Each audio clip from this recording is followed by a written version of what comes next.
How many people here know who the Moravians are? Everybody? Pretty much everybody? How many people here have been to Old Salem in Winston-Salem? Okay, again, good portion. First of all, the Moravian pioneers, they're Protestant. They just were strange in their day.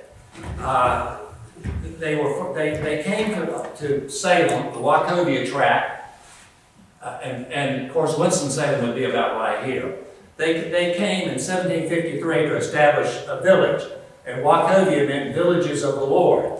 And they had purchased from their headquarters in the U.S., or the colonies, in Bethlehem, Pennsylvania, 98,985 acres from the Lord proprietors of North Carolina. And in North Carolina, they established an agricultural-based community, a township controlled by the church. The church owned all the property. All the members in the community had to be members of the church. Marriage was determined by lots. What's lots?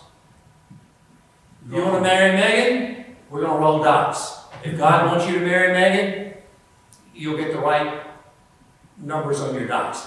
They had people who had dice rolled several times through the years, and it never came up right. So God controlled the rolling of the dice to determine when you could marry who you wanted to marry or not.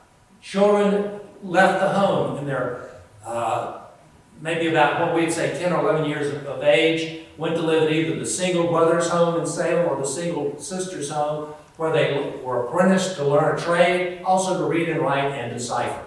The Moravians were very big on education. They were very literate, and a lot of things we know is because they kept meticulous records. They wrote down everything. They wrote down everything. All right, Bethania. You can go there and visit today, historic Bethania. But Bethabra, you'll hear a lot about Bethabra, and Salem, and Friedland, land of the Lord. And one of the reasons I'm interested in it is one of my direct ancestors came here and lived in Salem for a while, spent a number of years here, worked in a brewery here, and is buried here with his second wife. First wife died of yellow fever, and she's buried in an unmarked grave outside of or somewhere in currently Fayetteville. But this is the Wachovia Tract. If you'll go to the next one. The old state at war, Old North state at war. All right, they are, here's Gilbert Courthouse, the YADKIN River, shallow fords. These are all places that you'll hear about. But Old Salem was right in the center of this, and it was right along the Carolina Road. Where else was along the Carolina Road? Come on, people. Henry County, Martinsville, right. This was the interstate of the day. A lot of traffic up and down the Carolina Road, sometimes called the Great Road, sometimes called the Philadelphia Road. Lots of different names, but through here it was the Great Road, and a lot of traffic, and you'll hear a lot about that as we go through this. Again, the Great Wagon Road, Philadelphia Road. These are right outside of Bethabra, I believe it is. But here again, Rocky Mount, Martinsville would probably be about right here, the village of Martinsville, Bethania, Bethabra, and Salem, and then on down to where it ended at Augusta, Georgia. Okay, go ahead.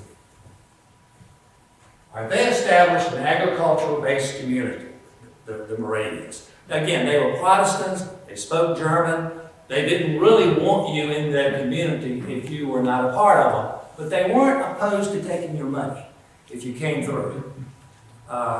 Legally, of course, but in trade. If you go to the next. All right, they provided and educated and skilled craftsmen. How many people here through the years have gotten water out of the pump here right on the square? It still works. George Washington was quite impressed with their waterworks. Bond, he was the doctor. He was the person who treated a lot of the wounded from Guilford Courthouse when they were brought there after the battle. He also, when my great-great-great-grandfather had an industrial accident, he's the person that came to treat him. So again, interesting. If we go to the next. An agricultural community. Here's Salem. Here's a tavern. George Washington stayed here 2 nights. And some of your favorite building would be right here. Anybody have an idea what that might be? The brewery. That's what they made beer, the brewery. And what's right next to the brewery? The slaughterhouse. Sort of gives you an idea. They put the tavern over here sort of away from everything, so the community wouldn't be contaminated by visitors. Go ahead. Again, skilled craftsmen. If you're a boy or girl, you left home about age 10 to learn an apprentice trade. Obviously, again, just craftsmen. Go ahead. Acquired industrious people.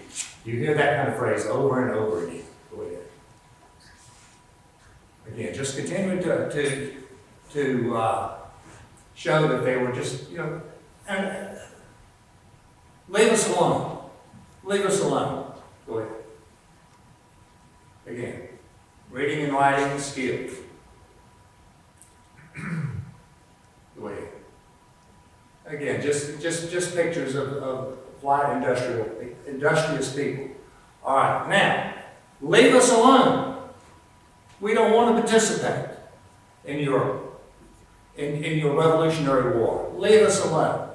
Well, for not meddling in politics, North Carolina charged them triple taxes, fines for not serving in the military, and challenges to their land titles. They did not.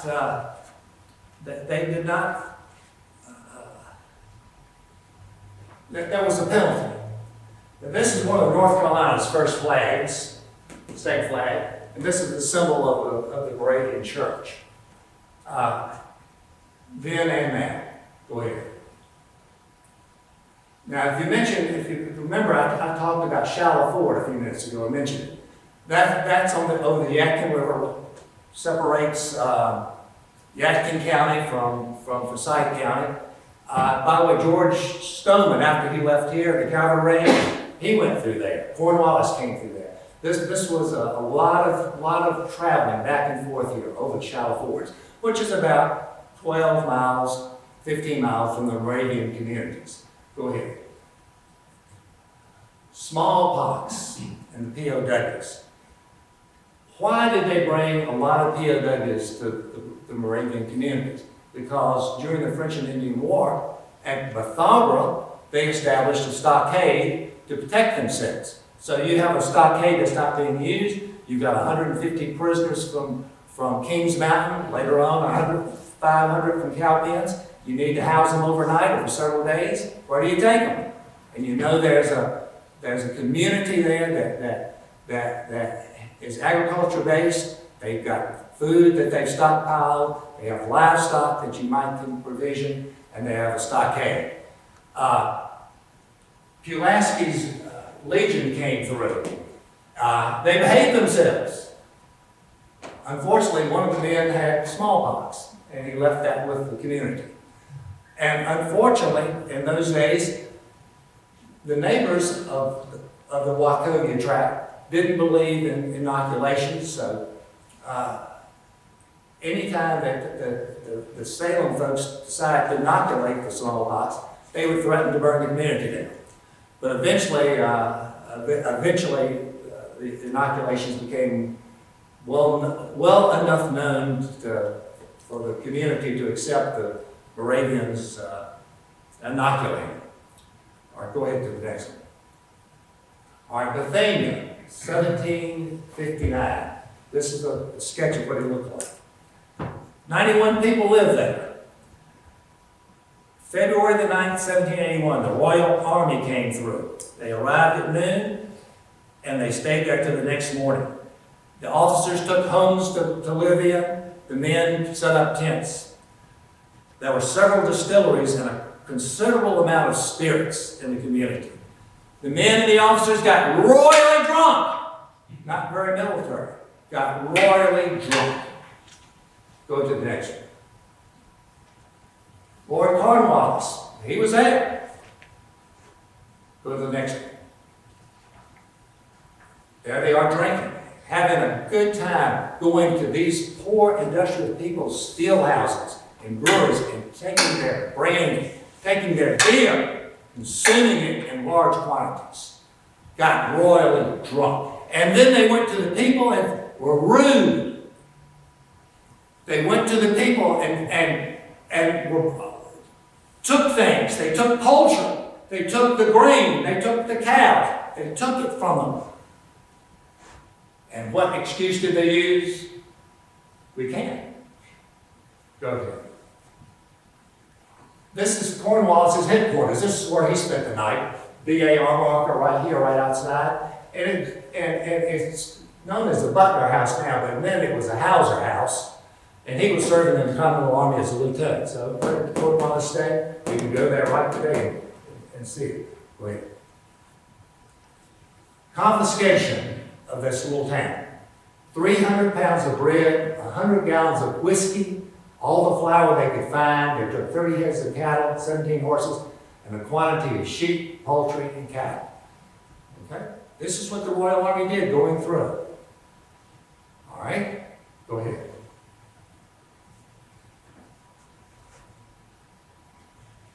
They leave, and after spending, until the next morning, so basically they spent one night there. The men were required to drink to the health of King George. Fences were destroyed. Of course, fences were used for firewood, they were used for tent poles and so on. And so by the next day, they left, 7 a.m. Then they moved to Butner. Again, you can go there today. It's a little village, historic village run by Winston, Salem, and Forsyth County. And they had 81 residents. The Army arrived at 8 a.m. and they were still moving through the town at 2 p.m. Sentries go to the next. This is a church, a meeting house there. And then Colonial Road to Bethar, we'll head to the next. Again, more of Jeff Briggs's people. They moved through and they took at Bethar 18 oxen, 100 gallons of brandy, 300 pounds of bread, and all the meat they could find.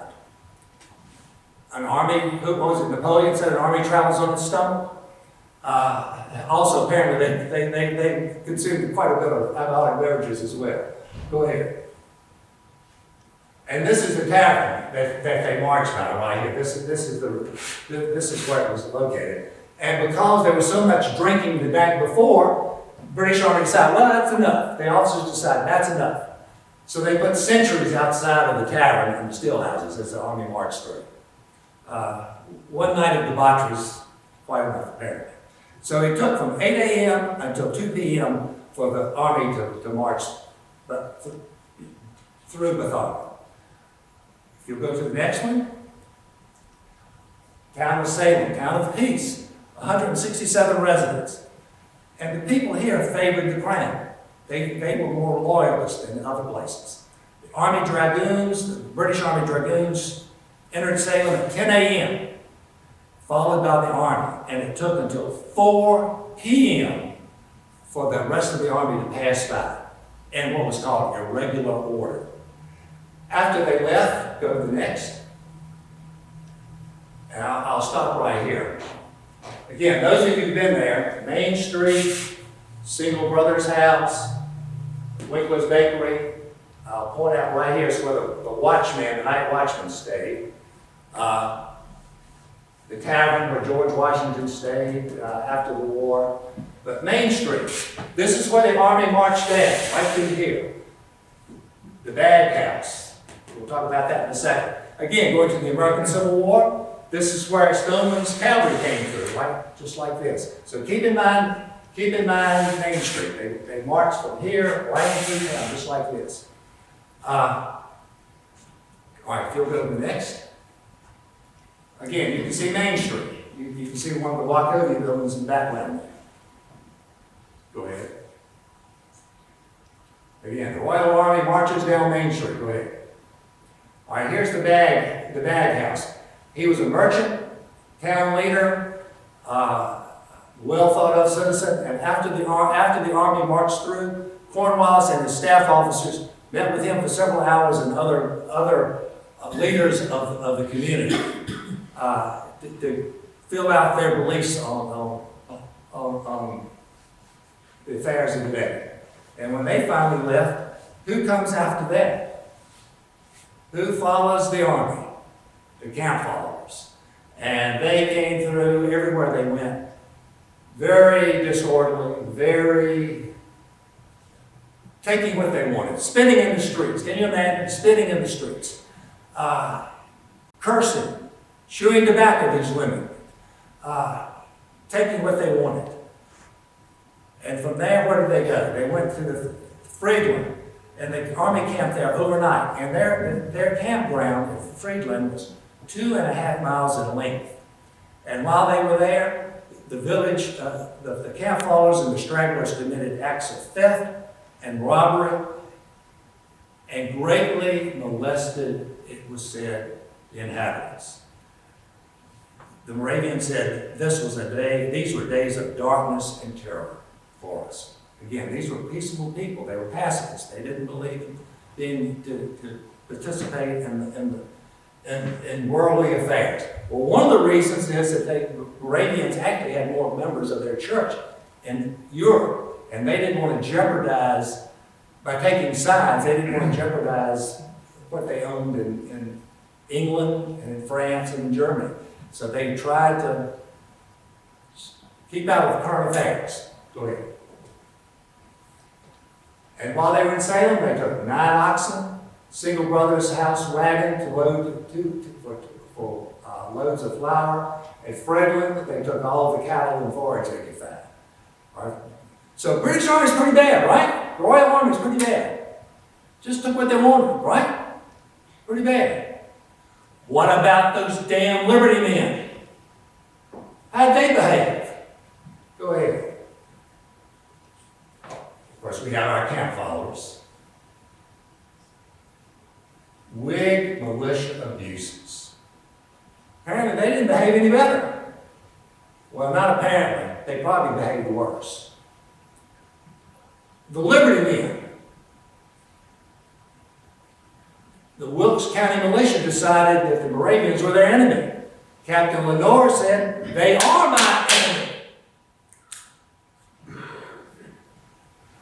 They went into the homes on the pretense of looking for Tories. These are German Tories. No, we're not. I've got the gun, you don't. You're a Tory. Use it as a pretense to go into the homes and take what they wanted, looking for Tories. Let's go to the steel house with a sword. Give us your brandy. They behave just as badly, if not worse. They behave so badly, go ahead. Demands for food and alcohol, demands for forage, plundering homes and farms, abusive behavior, assault, and even the Wilkes County militia had enough. They brought enough with them and still demanded more food from these people. Go ahead. Days of terror. This is how the American militia was described by the Moravians. They gave us days of terror. Again, they took what they wanted. Because, why?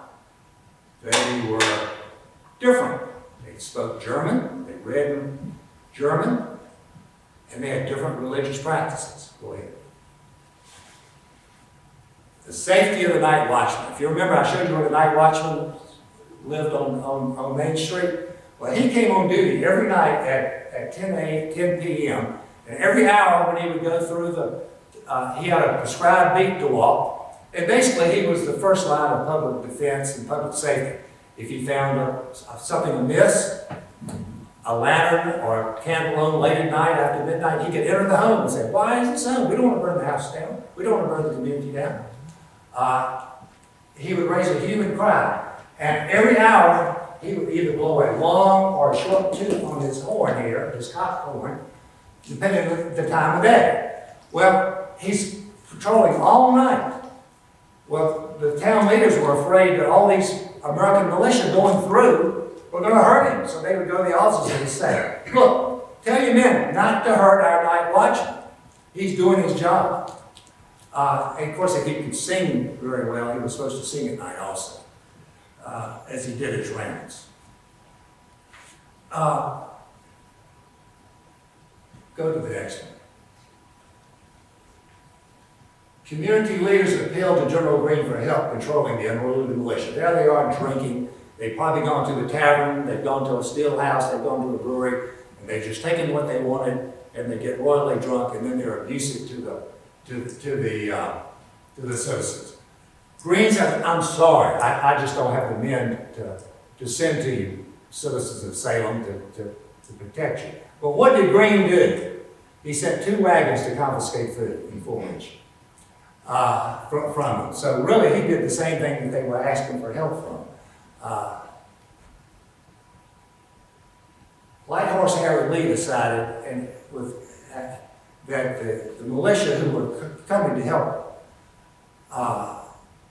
virtually all of them came on horses, and they were eating up the army's forage. So what did they do? They said, okay, Greene said, the horses got to go. All these militia horses have to go. So down Main Street one day, 150 horses went down Main Street, being driven out from the army.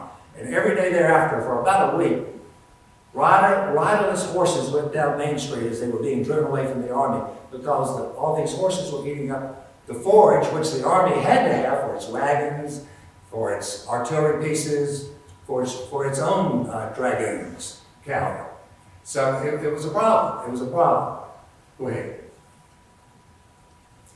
Things were so out of line.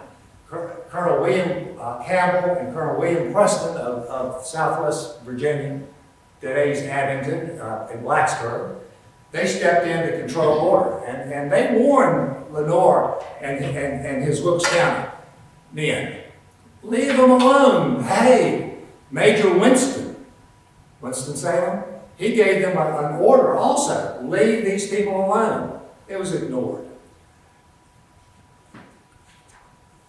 After the Battle of Guilford Courthouse, wounded were brought here to be treated. So what we have here, a constant stream of people through the community.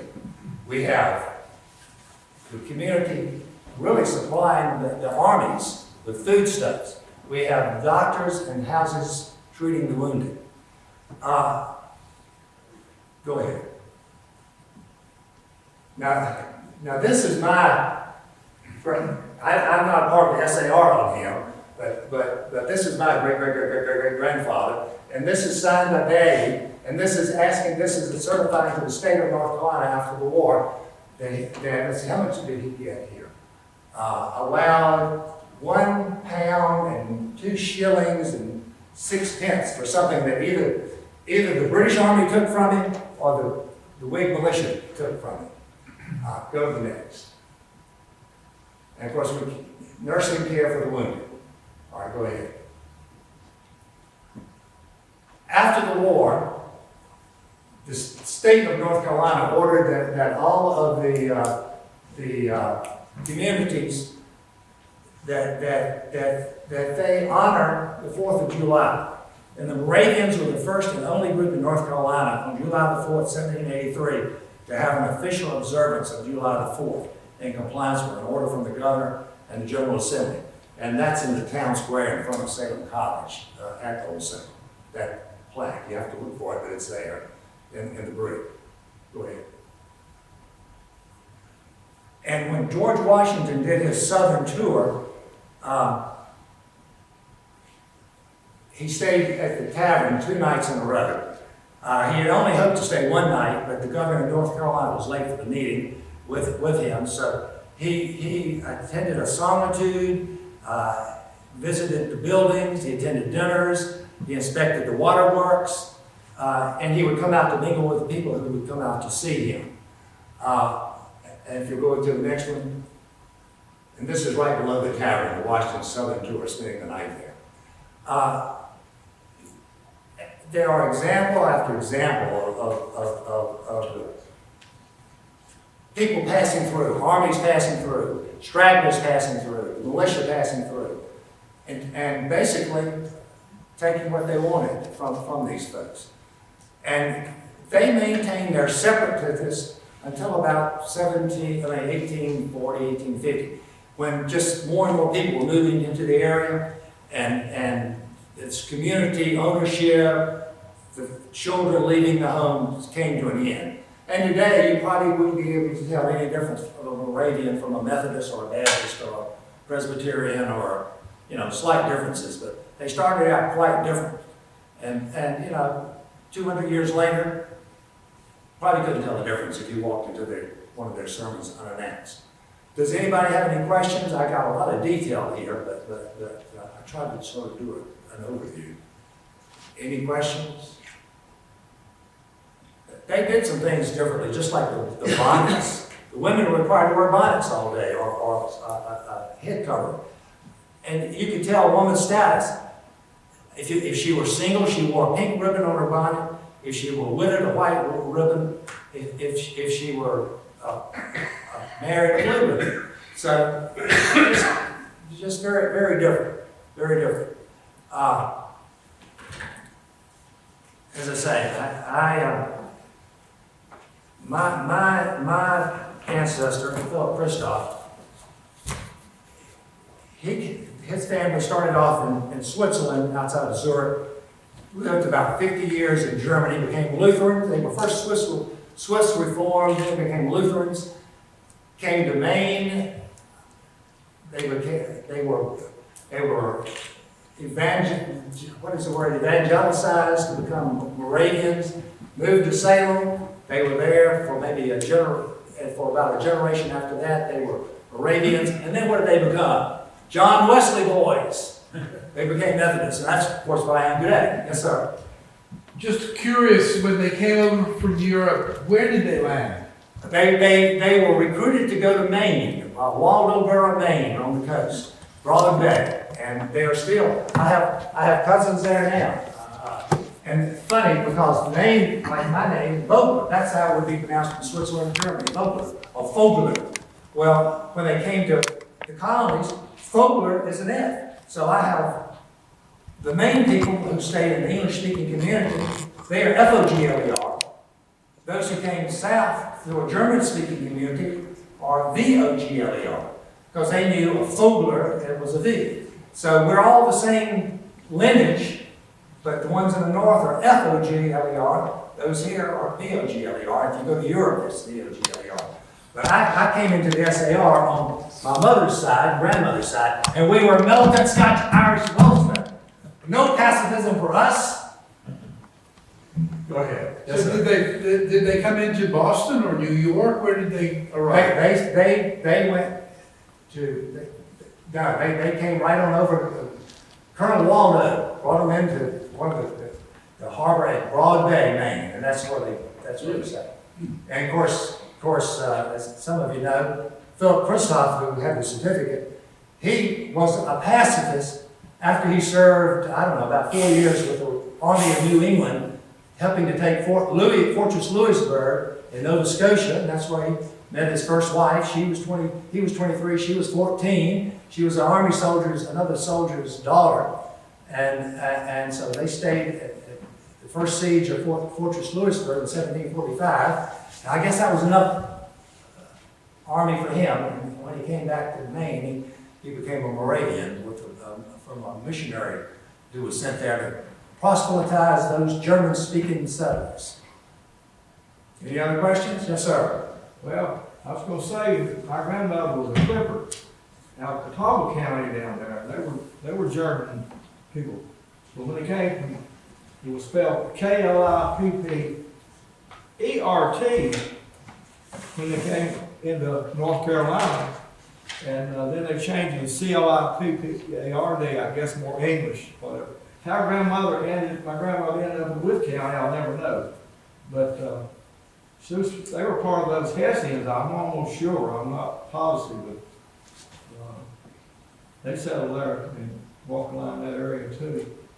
My wife's, and I'll shout out to this, my wife's VAR ancestor, she's currently, she was an MABE, but but it was spelled M-A-I-B in those days. And he was one of the people who met the Kings Mountain prisoners at Shallow Ford and brought them to Wachovia. And they did such a good job that I think 150 Kings Mountain prisoners arrived, and within a few days they had about 30 left. So apparently they must have been sleeping in the garden. Any other questions or anything? All right, thank you for listening to me.